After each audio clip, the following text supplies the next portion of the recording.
অনলাইনে মাত্র 5 মিনিটেই শেষ ট্রেনের অগ্রিম টিকিট। আজ দেয়া হয়েছে 12 জুনের। সব টিকিট অনলাইনে ছাড়ায় রাজধানীর কমলাপুর স্টেশনে এসে ফিরে যেতে হয়েছে অনেককে। কালোবাজারের টিকিট বিক্রির অভিযোগও করেছেন কেউ কেউ। রিপোর্টে জানাচ্ছেন মাহবুব কবির চবল। অন করুন ভ্যাকেশন মোড, এনার্জি সেভ করুন নিশ্চিন্তে। ওয়ালটন স্মার্ট ফ্রিজ, বোঝে আপনার প্রয়োজন। অনলাইনে টিকিট না পেয়ে কমলাপুর স্টেশনে এসেছেন অনেকেই, কিন্তু এখানেও হতাশ হতে হয়েছে তাদের, কারণ সব টিকিট বিক্রি করা হয়েছে অনলাইনে, যা শেষ হয়েছে 8টা বাজার 5 মিনিটের মধ্যেই।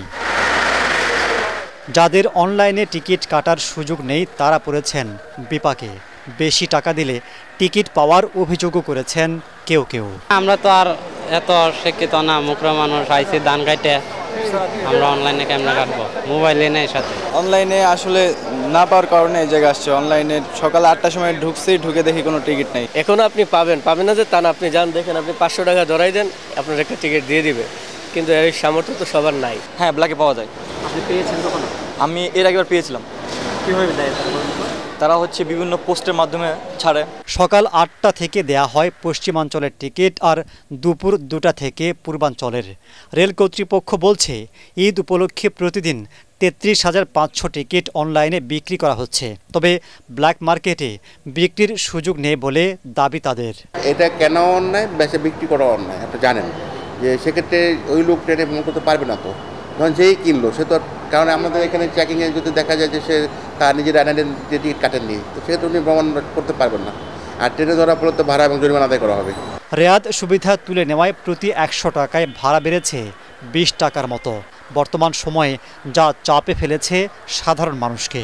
হঠাৎ করে এভাবে ভাড়া বেড়ে যাওয়ায় প্লাস হচ্ছে টিকিট পাওয়া যাচ্ছে না। যদি অনলাইনে না কাটা হয় তাহলে আইসাও কোনো টিকিট পাওয়া যাচ্ছে না, তাহলে এটা তো মানুষের জন্য দুর্ভোগ না।